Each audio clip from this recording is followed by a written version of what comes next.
Salut, bienvenue sur Medifit et aujourd'hui je vais vous parler des protéines.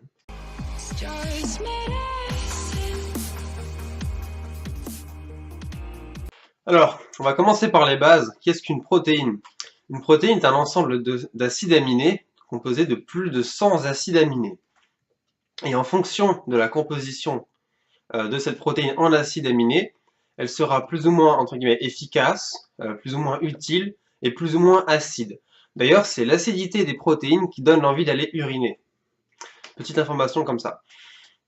Ensuite, il faut savoir qu'une protéine, ce n'est pas qu'un nutriment. Elle est aussi présente en quantité dans le corps, en tant que vecteur, en tant que signalisation, et aussi pour vous protéger. Par exemple, il existe une protéine qui s'appelle P53 qui vous protège des cancers. En termes nutritionnels, vu qu'une protéine est composée de différents acides aminés et que chaque protéine est plus ou moins différente, par exemple une protéine de poulet, une protéine de dinde, une protéine de lait, etc., ne sont pas composées des mêmes acides aminés, et du coup n'ont pas la même efficacité en termes d'assimilation, etc. Donc la question qu'on se pose, c'est de savoir quelle est la quantité journalière de protéines à consommer pour un sportif, et quand consommer ces protéines, et quelle quantité de protéines consommer après la séance de musculation. Alors la réponse sur la consommation journalière est assez courte et simple. Pour un sportif pratiquant la musculation, il faut consommer entre 1,6 à 2,2 fois son poids de corps en fait. Après, cette variation va dépendre en fonction de votre condition physique. Plus vous avez un capital musculaire important, plus vous allez vous rapprocher des 2,2. Plus vous êtes quelqu'un avec un capital musculaire faible, plus il faut privilégier des petites quantités de protéines. Alors là, je vais m'attaquer à la quantité de protéines à consommer après l'effort. La réponse va être beaucoup plus longue que la quantité journalière, puisqu'elle est un peu plus complexe, et elle révèle des études médicales les plus récentes. Bon, avant de commencer à parler de protéines après l'entraînement, il faut savoir que la fenêtre anabolique est plutôt de 40 heures, donc il n'y a pas de problème à se précipiter après l'entraînement pour prendre un shaker de protéines. Ça, c'est plus un outil marketing pour forcer les gens à consommer rapidement de la protéine et devenir un peu dépendants. Mais oubliez cet aspect.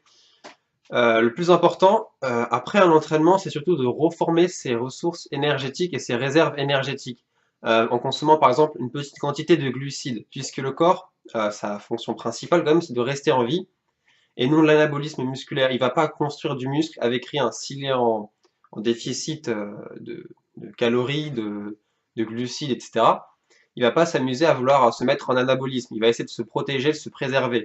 Donc lui apporter de l'énergie via des glucides est beaucoup plus important après l'entraînement. Surtout qu'il aura contracté une dette lactique et alactique après l'entraînement, il n'y aura plus d'énergie, il faut vraiment renouveler ses ressources énergétiques. Donc après l'entraînement, le mieux c'est vraiment de prendre des glucides en petite quantité, puis une demi-heure après l'entraînement et après avoir pris ces glucides, là la consommation de protéines est plus propice. Alors quelle dose prendre après l'entraînement en protéines et ce une demi-heure après l'entraînement?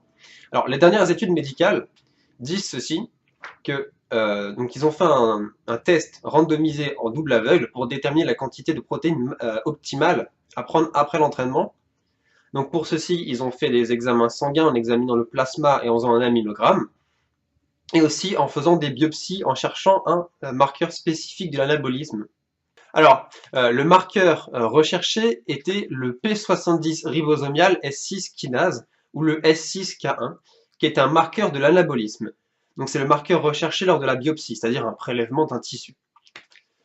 Ce marqueur était beaucoup plus présent chez les personnes ayant consommé 40 grammes de protéines une demi-heure après l'entraînement. Du coup, la conclusion de cette étude, c'est que entre 20 à 40 grammes de protéines, les dernières études montrent et tendent à montrer qu'une consommation de 40 grammes de protéines 30 minutes après l'entraînement avait un impact anabolique beaucoup plus important et beaucoup plus long. Si je dois faire une mini-conclusion, sur la quantité journalière, c'est donc 1,6 à 2,2 grammes de protéines par kilo de poids de corps en fonction de votre capital musculaire. Donc plus vous avez de muscles, plus il faut prendre de protéines, ne serait-ce pour l'entretien. Et par rapport à la quantité de protéines après l'entraînement, bien évidemment, d'après la recherche, les 40 grammes de protéines une demi-heure après l'entraînement, et bien évidemment après avoir pris une petite quantité de glucides, sont beaucoup plus efficaces qu'un simple shaker de 20 grammes après un entraînement. De plus, si vous prenez votre shaker directement après l'entraînement et que 20 grammes, vu que vous manquez d'énergie et que les protéines sont aussi une source énergétique, une partie de ces protéines seront utilisées comme source énergétique et non pour l'anabolisme musculaire. Bon, si je vous parle aussi de quantité de protéines à consommer, etc., il faut savoir que il ne faut pas faire d'excès de protéines. C'est pas parce que vous allez en prendre plein que vous allez beaucoup, enfin, que ça va vraiment améliorer vos capacités et votre capital musculaire, puisque tout est poison et seule la quantité fait le poison. Et un surdosage de protéines, tout comme un surdosage de lipides, hein, ça amène à des acides minéraux qui vont aller au niveau des reins. Et s'ils s'accumulent, ça peut créer des calculs rénaux. Et je vous souhaite pas du tout de choper des calculs rénaux, c'est extrêmement douloureux. Donc pour conclure sur cette vidéo, je vous rappelle qu'en début de vidéo, je vous avais parlé de la composition en protéines, c'est-à-dire une centaine d'acides aminés, voire plus, et qu'en fonction de la composition en acides aminés d'une protéine, elle avait une certaine qualité ou non. Donc je vais vous donner les 4 premières protéines en termes de qualité et d'assimilation.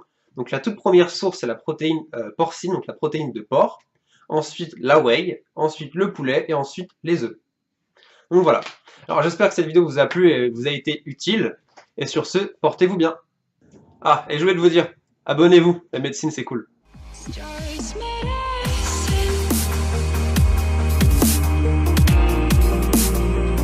Just